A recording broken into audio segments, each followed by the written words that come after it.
Before the present-day AI boom, there was no single right answer for Silicon Valley to throw money at. In the 2010s, venture capitalists had to make their own predictions of the future. They invested millions of dollars into any idea that incorporated software under the belief that so long as there were users and data, the business would solve itself. But it takes years for any business to achieve product market fit and many more to stabilize, even longer for startups peddling new products and services. Yet VCs want fast payouts. Their goal is to get startups to IPO or to acquisition as quickly as possible, even if that company has nothing of value.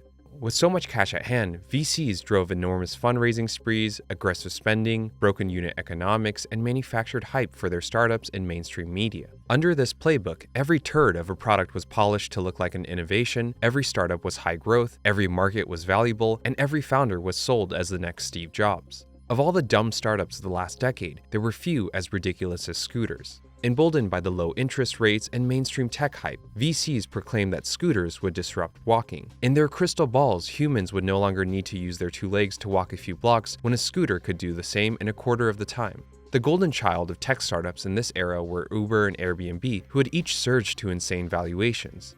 They burned millions of dollars and intentionally lost money on every transaction.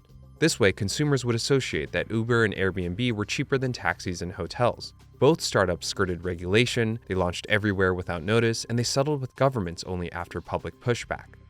Because they're now public companies, it's more expensive than ever to use Uber and Airbnb, and both companies rely on junk fees and price hikes to generate profits as regulation around the world has only intensified.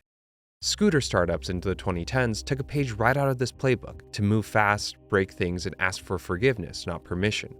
Just like how Uber and Airbnb did it, the fastest way to quote-unquote disrupt walking was to make an electric scooter dirt cheap and absurdly convenient. There were no docks. As long as there was a scooter nearby, all you needed to do was to scan the QR code with your phone and then ditch it wherever you got to where you needed to go. If there was ever a problem with the scooter, you could just swap it with another one without liability or consequence. Consumers had no responsibility before, after, or during the ride. And with the cost of a ride being $1 and few cents, scooters were intentionally priced to be cheaper than the bus, the subway, or Uber. Overnight, scooters were dumped without warning onto the streets of every major city. They piled up on sidewalks, blocked traffic, and caused collision and deaths around the world as people flew down bike lanes, walkways, and roads at 20 miles per hour without helmets or training. There was no moat in the software or hardware, and scooter startups still raised massive amounts of funding to compete with each other for market share.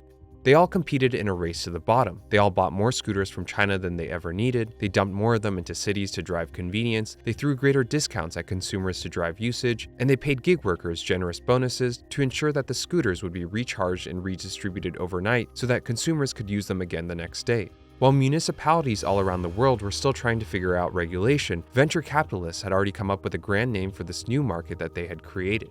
Micromobility, they promised, would reshape cities where people would use these outrageously affordable, convenient, environmentally friendly dockless scooters for trips under a mile, thus permanently solving urban congestion. As evidence for this future, Silicon Valley VCs pointed to China, where dockless bikes had taken off. Hilariously, just a year later, most of these startups in China would collapse due to oversaturation and regulation. Literally millions of bikes would be dumped into the junkyard. Still, heavyweights like Andreessen Horowitz and Sequoia plowed millions of dollars into Bird and Lime and various other startups to make sure the world knew of this brilliant future. The mainstream media, who are all in the pockets of these venture capitalists, were more than happy to pick up the torch and to spread the narrative even further. Just 1 year later, Uber and Ford had each bought a scooter company for hundreds of millions of dollars each, Lyft had launched its own, and LinkedIn named these scooter startups as one of the hottest places to work in tech. Fast forward just 4 years, and this micromobility future has been completely forgotten. Most of these scooters have ended up in the landfill, and the few companies still operating remain under intense regulation. Riders these days are fined if they drive or park improperly, companies must have permits to operate, any scooter left on the sidewalk gets impounded, and there's a hard cap to the number of scooters that can be deployed in any given area. Beyond regulation, there are still glaring issues around the inherent hardware of scooters. They were never designed to be abused and rented out so aggressively, especially on the worn-down, cobblestone, brick, and pavement that make up most major cities in the West. At speed, running into a single bump is still enough to send someone flying headfirst into the concrete, and none of it makes sense in the winter, as the cold not only kills usage, but also battery life. Scooters have been disappearing, not just in Silicon Valley and in the US, but also across Europe and Asia, where cities are cracking down harder than ever and companies are going out of business left and right. In this episode, we'll dive into the ridiculous business of micromobility through the finances of the now bankrupt market leader, Bird, and the now defunct Jump and Spin. Founded by a former Uber executive, Bird was the pioneer in micromobility. In late 2017, they launched by dumping scooters onto LA's pedestrian-heavy beach destination Santa Monica. Ironically, 7 years later today, the same neighborhood that was the launch pad for micromobility is now currently voting to ban scooters outright from their borders. While it took the city of LA until January to figure out a plan of action, Bird had made enough of a splash with its cheap rates and unprecedented convenience. Less than a year after launch, Bird had raised $300 million with its hockey stick growth in 2018 and became the fastest company in history to reach a $1 billion valuation. With product market fit proven in LA, the goal now was to scale to as many cities as quickly as possible. Yet local backlash was so fierce that Bird walked back on its move fast and ask for forgiveness later approach, as other cities were taking note of the public chaos that had ensued in LA.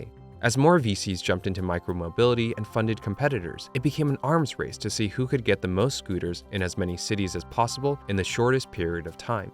Bird reinvented itself to city officials as a champion of the environment, carbon emissions, pedestrians, and low-income communities. Yet the more startups that entered in this industry, the less special Bird became as a first mover. Their scooters fundamentally had the same performance, range, and design as everyone else. The only difference between all these startups was the branding, and the only real moat was in availability and pricing.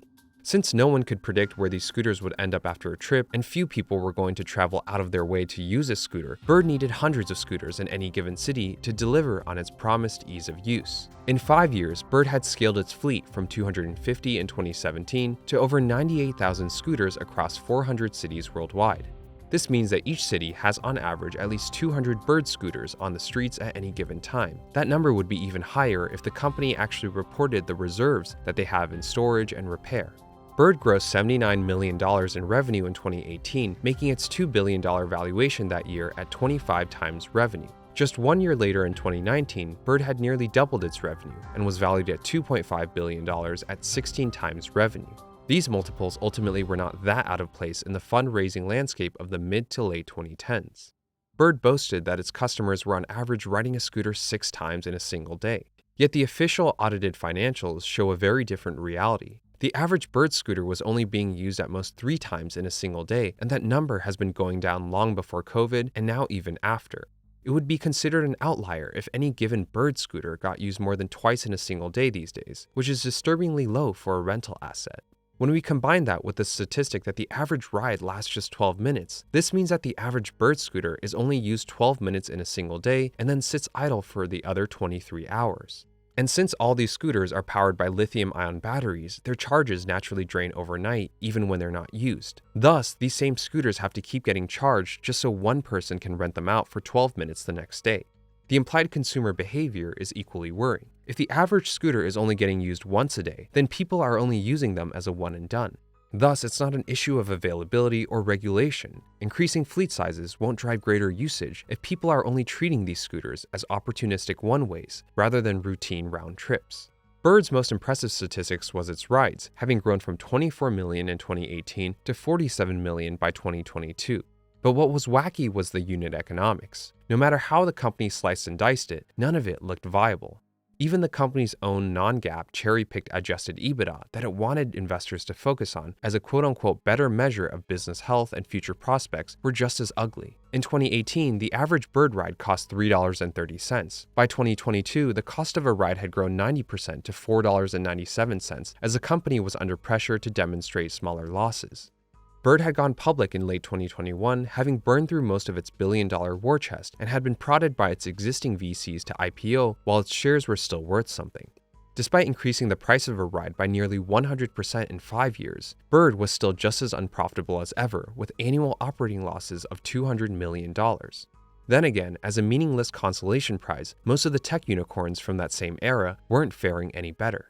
But that $3.30 was not what customers actually paid in 2018. Bird, like all tech startups, including OpenAI, artificially subsidized the costs to drive adoption. Leading up to IPO in 2018 and 2019, they had committed $20 million every year to discounts, so the average customer really only paid $2 to $3 per trip. Bird has since tripled its subsidies in the hopes of kickstarting usage post-COVID, all while raising prices to reduce losses. Since the path to profitability is a matter of ride volume and ride price, raising prices in theory reduces usage but improves unit economics. Ultimately, a startup should bet on pricing or volume and not both.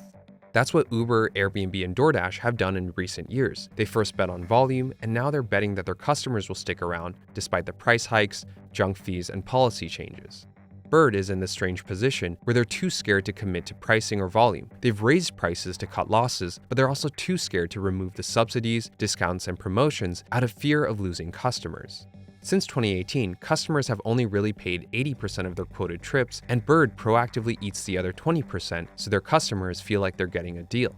Yet the company is still losing more money, not less, year after year, despite raising prices to record highs. On a per-scooter basis, Bird is making less money than ever. The average Bird scooter grossed $2,521 in sales in 2018, and that earnings efficiency has regressed over the past 5 years, even as prices have increased. This was perhaps the best part of Bird's business, that in 2018 they had taken a 3-figure commodity and turned it into a 4-figure rental asset. But much of the $2,500 that each scooter grossed in sales was chewed up by maintenance, as these generic scooters were only ever made for commuters and they required indoor storage with a high expectation of care. Whether it's through unit economics, trip volume, or pricing, the core utility of these scooter services is ultimately too low to be a business. Hilariously, the 3 biggest startups in the scooter space in Lime, Bird, and Spin had all launched using generics from the same Chinese manufacturer. As micromobility took off, each startup began designing its own scooters. Better hardware like bigger batteries and heavier duty shock absorbers would in theory translate to not just smoother rides, but also greater labor efficiency and higher margins. The cost of a Bird scooter spiked from $500 to over $2,000 on its first in-house iteration and then stabilized at $1,300 each. Yet Bird could not go back to the Xiaomi generics. Any money that was saved on a per-unit basis back then was ultimately still wasted on replacements, as generics broke at higher rates from all the manhandling, cavalier maintenance, or simply being left out in the weather when they were meant to be stored indoors. The other angle was regulation.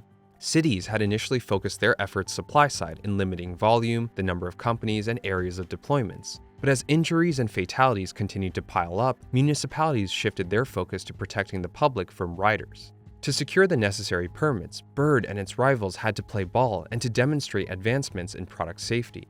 They built in sensors that detected sidewalks and limited speed based on location, all of which required being involved in the hardware. Yet the convenience that customers loved about Bird and Lime and Spin were all manufactured illusions. Riders dumped their scooters wherever they wanted and woke up the next day to magically find 3 to 5 fully charged scooters ready to use within an arm's reach. Unlike Uber or Airbnb, Bird could never really be a hands-off platform. Someone still had to do the work, regardless of if these scooters were generic or custom. The maintenance cost at scale was expensive, no matter who was hired. While Bird initially handled everything in-house, they started outsourcing more and more of this labor to save a buck in 2019.